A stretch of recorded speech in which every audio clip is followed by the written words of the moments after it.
Nah, andaikan Jokowi itu menang, tidak harus hebat orangnya, tidak harus sholat jamaah, tidak harus tampak Jumatan, tidak harus bilang Allah dengan fasih. Ya, tidak apa-apa. Jadi gubernur DKI itu tidak sholat, tidak apa-apa. Kelak gubernur berikutnya tidak beragama, tidak apa-apa. Kita terusin ya. Apalagi Foke kan ngomong tentang Betawi, akhirnya orang Jawa semua jadi milih Jokowi kan gitu. Orang Sumatera, orang yang lain jadi milih Jokowi semua kan gitu.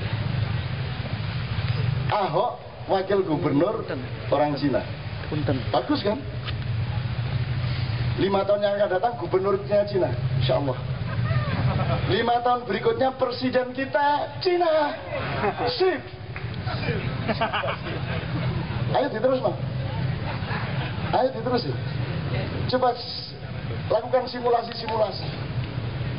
Belum lagi kalau kita ngomong mengenai orang-orang yang mapan, yang sudah pakai mesin sindikasi, kolusi dengan birokrasi, pengusaha-pengusaha, kepala-kepala dinas di dalam birokrasi, dan semuanya yang sudah mapan selama ini, di mana mereka? Terus teman-teman Betawi di jalan-jalan besok akan diganti oleh Satgas PDIP apa bagaimana? Gitu ya. Jadi saya cuma mengatakan, Mas, dipelajari lagi. Kita dukung siapa saja. Yang jadi kita dukung semua. Tapi tolong jangan memilih orang yang kamu tidak tahu. Itulah. Jangan, kata Al-Quran jelas, jangan kamu menghakimi seseorang atas dasar kebencian gitu ya. Jadi jangan pilih Jokowi karena cinta sama Jokowi. Jangan tidak pilih Foke karena kebencian kepada Foke, karena kedua-duanya salah. Kedua-dua cara mengambil keputusannya salah. Kalau di Ma'iyah kan tidak lolos semua sebenarnya. Nggak ada pemimpin kok mencalonkan diri. Kalau pakai sistem tadi, apa namanya, panitia negara dan KPU tadi kan nggak ada yang mencalonkan diri. Rakyat yang langsung menyebut namanya. Pokoknya saya mau gubernurnya Iwan Fals, sudah Iwan Fals. Iwan Falsnya sendiri tidak mencalonkan diri, karena gubernur pemimpin yang baik adalah pemimpin yang tidak pernah mencalonkan diri. Jadi nanti kalau dia dicalonkan oleh rakyat, terus diundang oleh televisi, terus ditanya sama, ini macet, bagaimana jalan keluarnya? Loh, kalau tidak percaya tidak usah milih saya.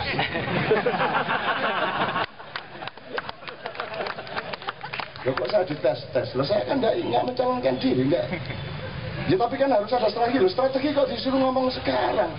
Perangnya besok, maksud saya tunjukin sekarang strateginya.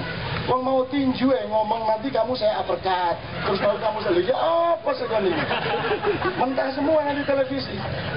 Kalau dengan pemimpin sejati, mentah itu semua acara-acara televisi. Kok gelem kon dites-tes kayak ngono? Anak saya umur 6 tahun aja dites psikologi, tidak mau kok. Tidak mau anak saya umur 7 tahun itu. Sehingga IQ-nya di bawah 140. Kalau di atas itu jauh. Dia ditanya 76 ditambah 360 berapa infinity? Anak saya kok ditakoni.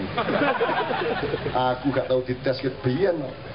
Saya itu dites tidak pernah mau saya. Jadi masuk psikologi itu sekian pertanyaan ini aku bisa jawab kabeh tapi mau jawab betul aku. Ya mau gendeng kok dites. Jazz kok dites sonisasinya, ya toh? Jazz kok digambar-gambar, ya susah banget. Setelah digambar besoknya mainnya nggak gitu kok, ya kan ya? Bener. Lah ini dunia ini harus kenal jazz, Indonesia harus kenal jazz untuk melakukan perubahan-perubahan di jazz.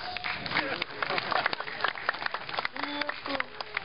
Kalau yang ada sekarang kan ala nek orang dangdut campur sari, pengen udah loro kuwi. Nah itu contoh lagu-lagu para bupati. Itu lagu kemana-mana Kiai Kanjeng mesti dimulai lagu itu. Dan kita tidak pernah bisa. Terus pokoknya jerang-jerang iso-iso bapak bupati bisa nyanyi kono. Iso nyanyi ikut kok. Oke teman-teman sekalian, ini saya tambahkan supaya orang Ma'iyah tidak ikut euforia, tidak ikut klenik. pilihlah siapapun pada putaran kedua dengan pengetahuan, kesadaran, dan keadilan. Kalau itu menghasilkan Jokowi, Jokowi kita junjung. Kalau itu menghasilkan Foke, Foke kita junjung. Asalkan torikot Anda benar, kan begitu. Jadi saya jangan dicari pro siapa, anti siapa. Saya kok pro sama anti. Tidak ada pro, tidak ada anti. Umatan wasaton.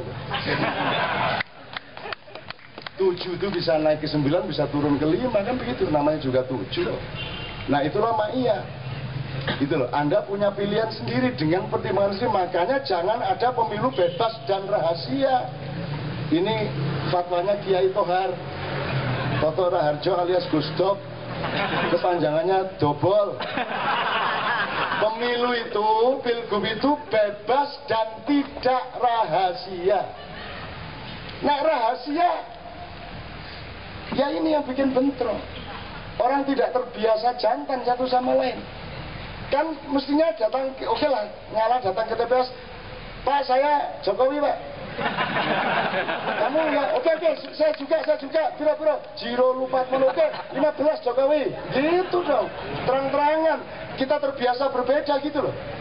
Kalau diem-diem dirahasiakan, kita malah dendam satu sama lain. Betul enggak? Betul enggak? Jadi bebas dan tidak rahasia. Wong bebas kok rahasia, ini gak bebas jenenge. Bebas kok rahasia ini. Mas, coba masukin otakmu. Bebas kok rahasia, ya apa? Bebas itu ya bebas, tidak rahasia. Kalau rahasia itu namanya nggak bebas, ini gendeng kayak betul nggak? Jadi coba lihat, pikiran paling dasar dari demokrasi kita itu tidak bisa masuk akal. Bebas kok rahasia. Kalau rahasia itu tidak bebas. Iya lagi. Itu kan stres kita jadinya. Atau ketawa bebas rahasia gitu. PT kok jegok, ya nanti terserah mau stres apa mau ketawa kan gitu. Oke teman-teman sekalian, sebelum Mbah Jiwo Tejo, sebelum Pak Nur Somad, Canis saya mohon dulu, saya mohon antum bersabar. Canis, hip, sakarep sampean. Ini imigran dari termasuk umatan wasaton tadi saya ceritai tadi, Tafat belum, Ustaz Nur Somad belum dengar. Saya sudah kasih umatan wasaton. Manusia yang paling ganteng dan paling cantik itu manusia Indonesia, begitulah Allah menciptakan. Karena kalau orang bule barat terlalu putih kulitnya, kalau orang negro terlalu hitam. Yang umatan wasaton adalah orang Indonesia. Kan begitu? Demikian juga orang Arab, orang Barat terlalu panjang hidungnya. Hidung kok segitu?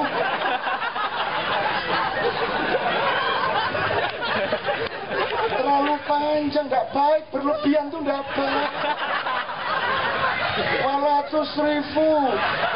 Hidung kok segitu? Hidung itu ya sedang, nggak pesek, nggak panjang, sedang. Maka Indonesia itu adalah takdir Allah bahwa manusia yang terindah, terganteng, tercantik adalah manusia Indonesia. Itulah sebabnya orang Yaman imigrasi ke sini.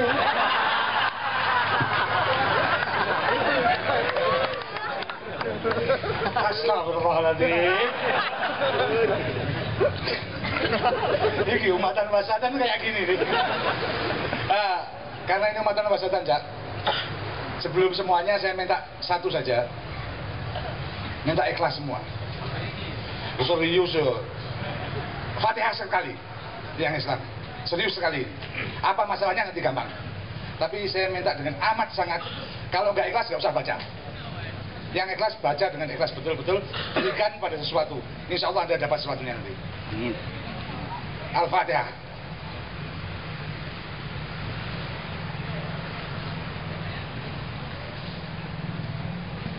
Ya, udah itu dianggap selesai. Besok dulu apa-apa. Wasatan kok. Jadi tampaknya yang perlu kita garis bawahi lagi tampaknya bahwa kita memang sering keliru, sering menerjemahkan macam-macam ini secara artifisial, secara keliru. Milih gubernur ya cara ngawur ya, cara sanon. Tapi sebenarnya kita merindukan sesuatu yang selama ini kita kejar dan nggak ketemu. Kita ini pernah merdeka apa enggak? Dari diri sendiri juga. Kita ini pernah merdeka dari apa yang kita punya enggak? Itu saya pikir awal-awal Ma'iyah mestinya berangkat dari kemerdekaan semacam itu, dan kita nggak siap. Kita selalu lari dari kemerdekaan, sehingga akhirnya kita menemukan penjara-penjara baru. Kita menemukan Volker, menemukan SBY, menemukan Jokowi, dan kita anggap itu sebagai wakil dari keinginan-keinginan tersembunyi kita, padahal itu bukan. Jadi yang menjadi masalah pokok kita sebenarnya bagaimana kita menemukan diri kita yang sebenarnya. Dan itu tidak mungkin kalau kita tidak lepas dari, kalau istilahnya kuat tadi, menjadi orang asing. Kita tidak mungkin menemukan itu tanpa menjadi orang asing, termasuk asing pada dirinya sendiri, menjadi tidak mapan, menjadi ini istilahnya Kang Beben bro, menjadi jazz, nggak mapan. Air itu, kita lihat, ini ilmu sederhana saja. Air itu yang berhenti namanya apa? Hah? Air yang berhenti itu namanya apa? Enggak, namanya apa? Anda sebut apa itu? Comberan. Semua yang berhenti berproses namanya comberan, termasuk Anda. Dan kalau kita berproses terus, kita jadi air, jadi berproses. Dan berproses itu tidak ke belakang, ke depan kan, bayangan Anda. Padahal Anda berjalan itu mundur. Tanya Ustaz Nur Samad ini. Quran menyebut bahwa sejarah ini mundur ke belakang. Yang sudah itu disebut baina aidin, benar kan? Di depan Anda, itu yang sudah terjadi. Yang belum terjadi itu di belakang kan? Artinya kita berjalan itu selama ini dari yang kita ketahui menjadi yang ke arah yang belum kita ketahui. Dan itu mundur terus kan? Besok pagi ada apa kita nggak tahu. Kita berproses terus, dan untuk berproses itu kita butuh sesuatu supaya tidak mandek, karena manusia sering mandek, berhenti dengan yang dia tahu. Kita tahu kalau demokrasi begini-begini, kita berhenti. Kita tahu kalau ekonomi liberal begini-begini, kita berhenti di situ. Padahal sejarah terlalu berproses, dan itu mundur, kita nggak tahu. Saya kemarin dulu Cak pernah menyebut bahwa peradaban kita itu mungkin akan di lain waktu kita bisa bahas. Peradaban kita itu minus 10%. Loh, peradaban yang Anda lihat sekarang ini di mana-mana. Kalau Anda lihat dari penggunaan kapasitas otak manusia itu kan diberikan, Allah itu kan memberi otak manusia. Pasti untuk kapasitas yang dipakai kan? Iya nggak? Kalau Anda beli mobil kapasitasnya 1000 km per jam misalnya ya, kalau Anda cuma pakai 2 km per jam, itu namanya mubazir nggak? Otak manusia ini menurut ahli-ahli sendiri mengatakan digunakan bahkan oleh para Hawking pun itu minus 10%, belum sampai 10% kapasitas yang diberikan Allah pada manusia. Apalagi orang Indonesia katanya malah kurang dari 1%. Awet berarti ya. Jadi ngapain di Jakarta Anda beli Mercy yang Jaguar yang ngapain, mau jalannya cuma 5 km kan nggak ada gunanya kan itu. Iya nggak? Nah kira-kira Allah itu memberi otak kepada Anda, otak ini nggak usah akal, otak ini mubazir atau enggak? Artinya peradaban ini gagal memanfaatkan apa yang diberikan Allah selama sekian ribu tahun, hanya menghasilkan penggunaan 10% kurang. Artinya apa? Mestinya kita menciptakan alternatif baru di mana kapasitas otak manusia minimal ke arah 70%. Sehingga mampu bergerak. Selama ini kan kalau kita diajar cuma cari hitung, baca, tulis, hitung. Itu yang membuat entah itu ESQ atau EQ, kiri, kanan, tengah, dan lain sebagainya. Ternyata apapun yang dilakukan lewat simulasi-simulasi itu hanya bisa mengembangkan otak manusia di bawah 10%. Artinya semua sistem peradaban ini salah. Karena manusia tidak bisa berkembang maksimal. Itu yang harusnya kita kembangkan. Kalau kita mau mendirikan Indonesia, harusnya kita dirikan Indonesia itu untuk 100 tahun ke depan dengan peradaban baru yang lebih mengembangkan manusia. Iya nggak? Ya. Dan kita nggak berani. Bila itu wassalamualaikum warahmatullahi wabarakatuh.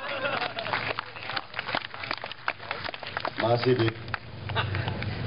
Terima kasih Anies. Ini dia berapi-api dari Pati, dia punya banyak peta masalah di sana, dan saya nanti tanggal 16 kita mayan di tempatnya Mas Anies. Beliau ini teman lama saya, dan saya sama dia sudah begitu dekatnya sehingga cara bermesraannya adalah dengan saling menghina satu sama lain. Dan tidak ada yang lebih mulia daripada penghinaan satu sama lain, karena penghinaan yang diikhlaskan itu menunjukkan tingkat keikhlasan dan cinta yang berada di puncaknya. Bahwa aku jadi ngapusi ya. Gitu.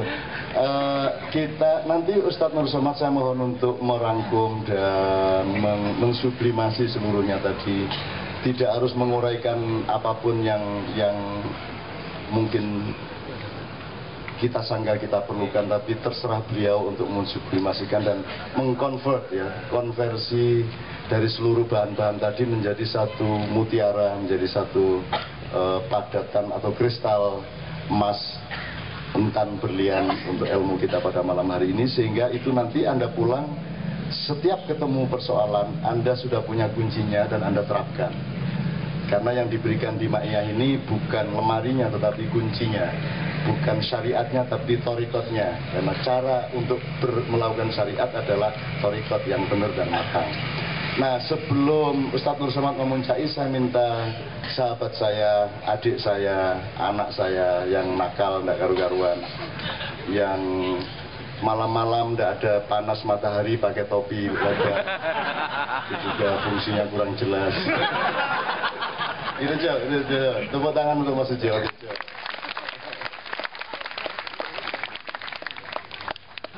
Monggo langsung.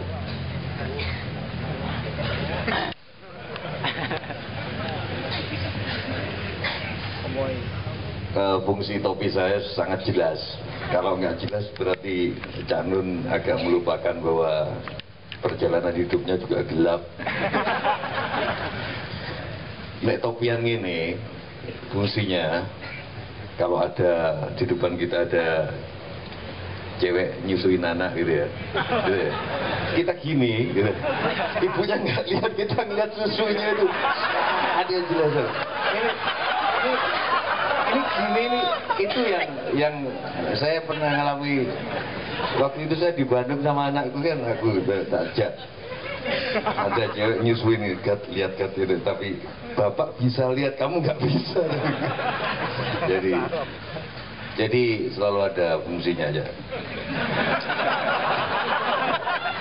Ada seorang wali kota di sebuah kota di Jawa Timur, ketoknya dulure Tejo. Jadi dia itu sangat cinta kepada anak-anak, tapi ternyata tujuannya adalah ibunya. Jadi dia bagi kaleng susu beribu-ribu, dia kumpulkan ribuan ibu-ibu di alun-alun pada suatu sore yang rindang gitu, terus kabeh nyusoni sambil dikasih susu. Terus bupati ini keliling nganggo topi ngene iki. Terus delok kabeh nyusoni warga, terus ngomong nang Cak, susu ku macem-macem.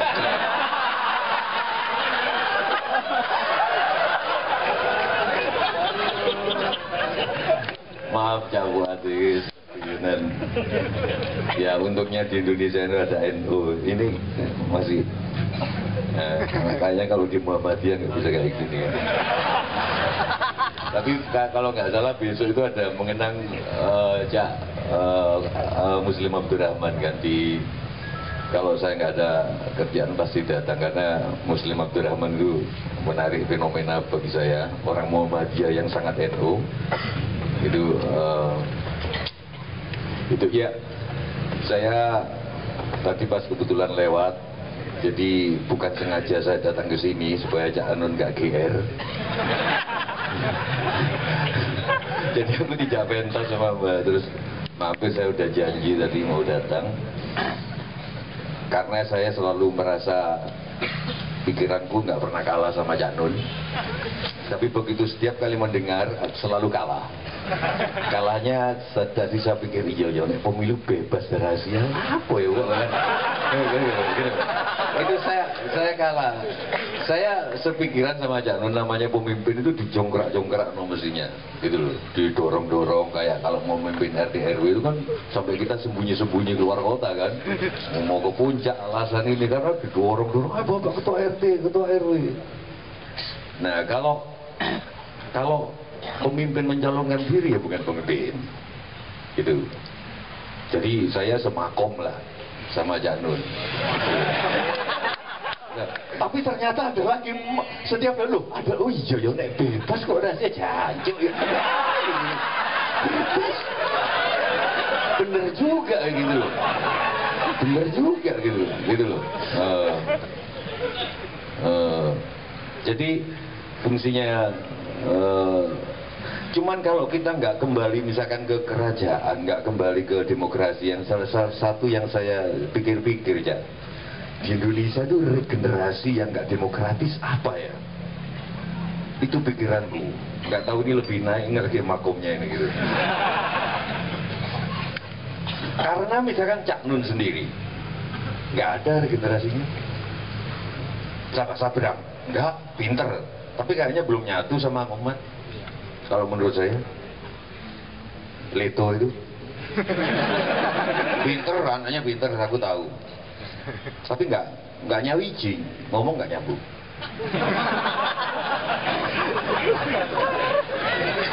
Sopo coba? HB9, sopo? Gus Dur, sopo? Ini serius aku tadi, serius. Saya nggak setuju demokrasi, karena saya nggak percaya pada benernya orang banyak. 1 tambah 1 itu mas harus ditanya benernya orang banyak. Berapa 1 tambah 1 enggak? Bumi itu datar atau bulat nggak ditanya sebab sidang jamaah enggak. Cuma 1-2 orang yang punya pikiran di situ.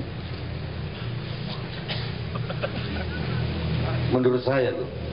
Makanya saya sedang mencari apa bentuk apa, katanya kalau di Islam yang penting amanah, atau mungkin kalau di dalam pikiran saya sistem kerajaan yang apa gitu. Tapi kalau kerajaan kok Cak Nun sendiri gak belum lihat keturunannya kenapa? Padahal bendino kelonan kalau Novi kelonan ya.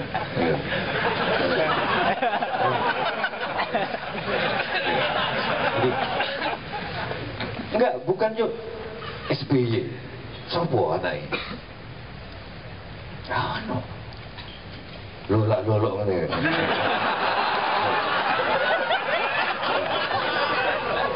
Enggak, ini serius. Kalau kita mau kembali ke berarti kan gen, masalah gen.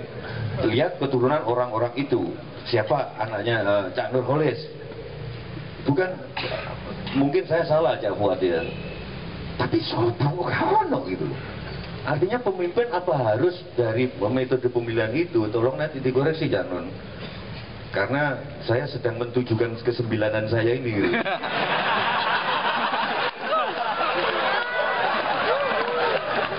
Enggak gini loh Rek. Aku percaya saat durungnya Islam lebu di Indonesia sudah ada agama. Jadi itu saya setuju, itu memang tembunge ketuhanan. Makanya Tuhan di dalam wong Jawa dhisik Gusti iku Sang Yang Tunggal. Sang Yang Tunggal dalam sisi jelek itu bernama Manik Moyo. Sang Yang Tunggal Tuhan dalam sisi baik itu Sang Yang Menang. Tapi tunggal. Makanya setiap saat untuk melakukan ibadahnya itu melakukan tutu juga.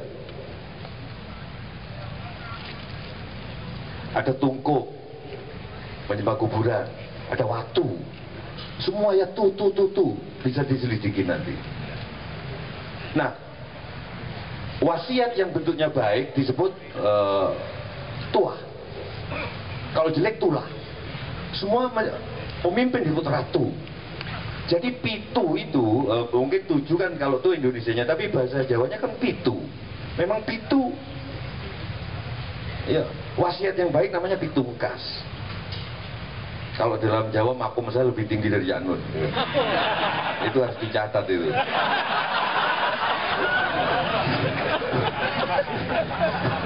Meskipun dan saya orang Islam yang paling ikhlas itu saya, karena Islamnya cuma surat Al-Ikhlas.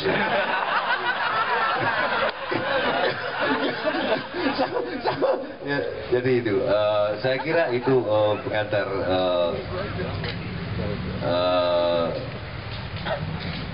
sebetulnya kalau ada Mas Beben di sini, saya ada nggak Beben? Ya, nanti kita tunggu kolaborasi Mas Beben sama Mbah Tejo ya. Tepuk tangan semuanya. Sebelum Mas Beben siap kembali, Pak Nur Somad nanti saya kira akan ikut menjawab ya. Jadi ketakutan Mas Tejo mengenai regenerasi itu. Jadi ada 2 hal saya ikut mengelaborasi. Yang pertama, untuk mendapatkan pemimpin yang baik itu kan proses kesekian dari kebenaran.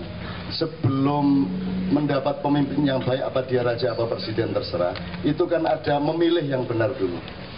Mungkin kita baru akan mencoba mengusahakan memilih secara benar, dengan pengetahuan yang benar, dengan cara yang benar, dengan dignity yang benar. Artinya pemimpin yang punya harga diri adalah pemimpin yang tidak tega mencalon-calonkan diri. Kira-kira ini ya, Jaya. Kalau kepemimpinan dalam sholat itu kan jelas, tidak ada imam menawarkan diri untuk jadi imam. Yang ada adalah ada kesepakatan alamiah dari makmum untuk mengimamkan seseorang, dan dia didorong-dorong ke depan betul untuk jadi imam. Dan biasanya imam menunjukkan keberatannya, kemudian dia mau tidak mau harus menjadi imam karena itu akhirnya menjadi kewajiban. Itu kan satu contoh kecil dari cara memilih yang benar. Tapi kita terlanjur meloncat, tiba-tiba merdeka, tiba-tiba jadi orang umum, semua bikin negara, kita juga bikin negara, semua republik, kita bikin republik. Kita tidak berpikir dulu. Makanya di sini saya sebut mestinya kan ada 5 pilar gitu ya. Coba Anda pelajari nanti di rumah. Yang saya maksud Indonesia itu kan macam-macam. Ada Indonesia yang apapun kenyataan Indonesia fisik ini, Anda harus punya Indonesia sendiri di dalam dirimu.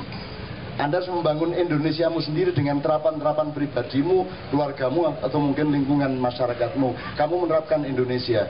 Ini buku sebenarnya, ini tulisan sebenarnya untuk memberi pengantar buku saya 30 tahun yang lalu, tahun 82, yang berjudul Indonesia Bagian dari Desa Saya. Itu akan diterbitkan kembali oleh Kompas. Jadi ini sebenarnya untuk pengantar aja. Buku saya ralat, judulnya Indonesia adalah bagian paling penting dari desa saya. Ya, betul. Indonesia bagian penting dari desa saya. Ya, bagian penting dari desa saya. Ya. Iya, Gus. Mori-mori tak bagus. Maksud saya, kita belum berubah kok, Jo. Mungkin lebih parah daripada 30 tahun yang lalu. Jadi buku itu relevan sekarang gitu loh. Nah, ini sebelum Anda bisa mewujudkan Indonesia nasional kolektif seperti yang ada dalam pikiran dan hati Anda, kan Anda boleh dong menerapkannya di dalam hidup Anda. Bahwa orang Indonesia, bahwa pemimpin harus jujur, ya Anda jujur. Bahwa Indonesia harus adil, Anda harus adil. Indonesia harus manajemennya benar, Anda manajemennya benar. Artinya Anda membangun Indonesiamu sendiri di dalam hidupmu kan bisa. Dan ini skalanya bermacam-macam. Ada Indonesia substansial, ada Indonesia teritorial, ada Indonesia filosofis, ada Indonesia macam-macam. Itu yang saya maksudkan. Nah, kita kan nggak bisa dong nunggu proses zaman yang begitu panjang dan ruwet. Kita harus membangun Indonesia kita sendiri, mendirikan Indonesia kita sendiri, karena kita tidak mengakui aslinya secara rasional bahwa ini Indonesia yang kita maksudkan. Ini Indonesia yang dulu dimaksudkan oleh para perintis kemerdekaan. Karena tergesa-gesa, kalau di sini misalnya saya sebut pilarnya kan ada 5, 1 rakyat. Rakyat punya anak 4, yang 1 tentara rakyat, yang kedua kaum intelektual, cendekiawan, pujangga, dan seterusnya. Nomor 3,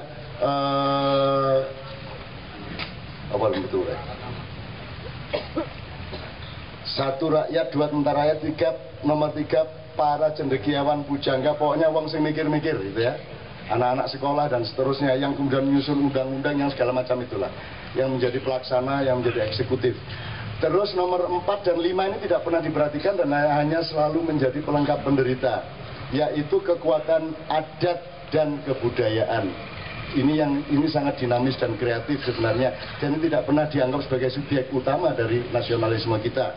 Nomor 4, agama dan kekuatan-kekuatan spiritual. Ini juga harus menjadi pilar yang tidak kalah pentingnya dari pilar-pilar yang lain. Anda tahu, zaman Orde Baru pemimpinnya adalah pilar kedua, sekarang pemimpinnya adalah pilar yang ketiga. Dan setiap ada pilar yang memimpin Indonesia, mereka selalu menomor 2, nomor 3 kan pilar-pilar yang lain.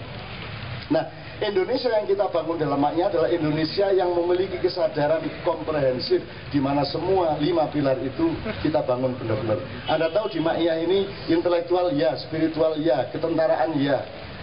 Bahkan kita berani tanding sama Kopassus untuk duduk seperti ini sampai jam 3. Dan saya mau kasih maknya gratis dan grup 2 di Kandang Menjangan Solo untuk maknyaan, tapi mereka paling pol jam 11.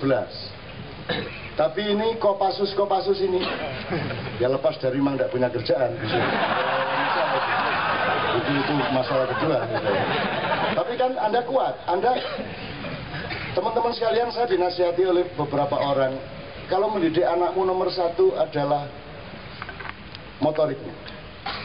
Jadi terampil apa saja, punya kepekaan, punya keprigelan, punya keterampilan. Nomor 2, disiplin, mampu membatasi diri. Jadi puncak kemerdekaan adalah pengetahuan dan kesadaran mengenai batas. Jadi jangan mendewakan kemerdekaan, karena kemerdekaan akan membunuh Anda. Kemerdekaan adalah untuk menentukan batasmu. Kamu merdeka lihat cewek beribu-ribu di Senayan City, tapi kamu harus ambil 1 untuk jadi istrimu. Dan itu radikal. Ojo koyok tejo, wong. Nah, aku kan kebian disiplin. Jariku dewe ya saya. Itu loh, Rek. Itu teman sekalian. Nah, menurut saya Mas Tejo, saya sangat setuju mengenai apa yang pernah ditemukan oleh bangsa kita. Dan kita ini kan bikin negara tidak merupakan kontinuitas dari apa yang pernah kita punya. Kita loncat begitu saja. Karo Novia ya, tak kandani ya. Setiap hampir sebanyak perempuan di Jakarta, begitu tak Cak ngomong soal bagaimana Cak Nun, matanya berkaca-kaca. Yes, karena kok nggak bisa jadi istrinya kan?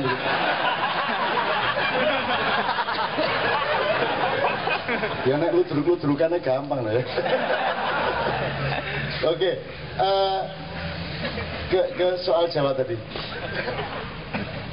Saya barusan tadi malam ya di acara mengenang 1 tahunnya Pak Dinuri ya di Jogja. Itu saya mengatakan, itu kan pembawa acaranya itu Jawa melipis, alus, apik banget itu, dan itu sangat mengagumkan. Dan saya tidak bisa menemukan bahasa apapun di dunia yang seindah bahasa Jawa kalau sudah sampai tingkat itu. Kalau orang Inggris itu kan orang Barat itu ya, Eropa, Amerika itu kan membedakan beras sama nasi sama gabah sama padi aja nggak bisa.